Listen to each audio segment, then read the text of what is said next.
రాజధాని కోసం అయ్యి బాబు గారు వచ్చి అడిగి ఆ సబ్జెక్ట్ అందరూ కూడా రైతులు ఇక్కడ చాలా మంచి పద్ధతేను ఇది, జనాన్ని అందరినీ కూడా మీరు ఏ విధంగా డెవలప్మెంట్ అవుతారని చెప్పి జనాన్ని కూడా అర్థమయ్యేటట్టు చెప్పి ఆనాడు భూములు తీసుకున్నాడు. అభివృద్ధి చేతగా అని చెప్పి ఇష్టం లేని వాళ్ళు ఏమని మాట్లాడేవాళ్ళు దౌర్జన్యంగా తీసుకున్నాడు. ఒక్కళ్ళ దగ్గర కూడా దౌర్జన్యంగా ఎవరి దగ్గర లాక్కోలే. ఆయన అభివృద్ధిని చూసి ఇస్తామన్నారు.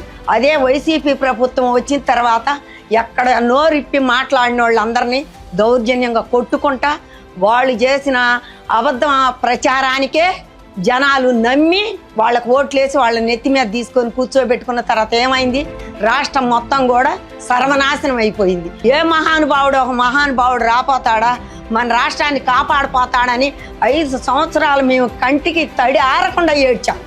అదే సమయంలో పవన్ కళ్యాణ్ గారు చంద్రబాబు గారికి తోడుగా వచ్చాడు. కూటమి ప్రభుత్వాన్ని తీసుకొచ్చారు, ముందుకు నడిపించారు.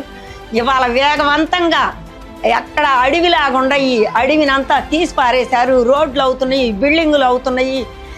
మేము ఇంతకన్నా ఏమన్నా చెప్పాలంటే బాబు గారు లేనిది అభివృద్ధి అనేది ఆంధ్రప్రదేశ్ లేదని చెప్పి మేము గట్టిగా నమ్ముతున్నాము.